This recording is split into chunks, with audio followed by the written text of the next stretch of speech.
So this guy, let's call him Mr. B. Now, Mr. B just happened to pull one of the biggest financial fraud in history, stealing from thousands of people, including popular celebrities, amounting into over $90 billion in today's money. How did he pull it off? And how did he get away with it for decades? Let's dive into the story of Bernie Madoff. Bernie Madoff wasn't just some random con artist. He was a smart stock trader. But deep down, he wasn't happy. He had a goal. He wanted to be rich and live a lavish lifestyle of his dreams. So what did he do? He started a so-called investment company that actually turned out to be the biggest Ponzi scheme in history. And he did it right under the noses of regulators, investors, and even his own family had no idea. He founded an investment company called Madoff Securities, where he promised his investors steady, high returns, around 10% to 12% every year, no matter what the market was doing. Sounds too good to be true, right? Well, it was. Instead of investing the money, Madoff used new investors' funds to pay off old ones. It was like a giant financial shell game. But here's the crazy part. It actually worked.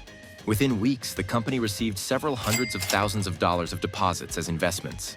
This scam would eventually go on and spread out like wildfire, bringing in companies investing and more people depositing their life savings, and for some, even taking loans from banks into this large scheme. 10 years went by, and during this time, Madoff Securities went on to become the largest buying and selling investment company with trading volumes of over $740 million or $1.6 billion in today's money. And also, Madoff rose to the position of chairman of the Stock Exchange Cooperation. Madoff got married and had kids. He was living his dreams, the rich and lavish lifestyle he's always wanted. Well, for how long? An issue in the company's policy brought the attention of the U.S. Securities and Exchange Commission, and he and his company was investigated.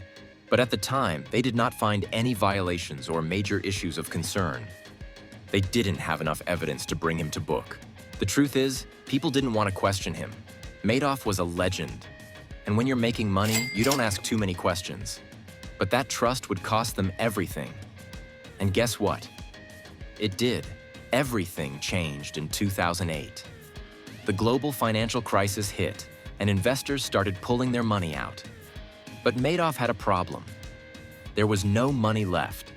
He'd been paying out fake returns for years, and now the jig was up. In December 2008, Madoff confessed to his sons, who worked at the firm.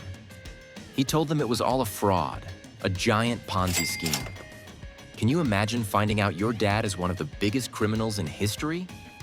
The next day, Madoff was arrested, and the world learned the truth after being in operation for nearly 30 years. But the big question is, how was he so successful? Well, most Ponzi schemes appeal to greed. Madoff appealed to investors' fear of volatility.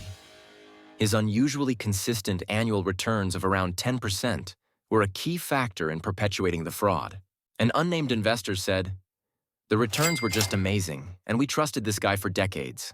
If you wanted to take money out, you always got your check in a few days. That's why we were all so stunned." But here's the kicker. Madoff didn't just ruin lives. He destroyed families, charities, thousands of victims, from Hollywood celebrities to everyday retirees, lost everything.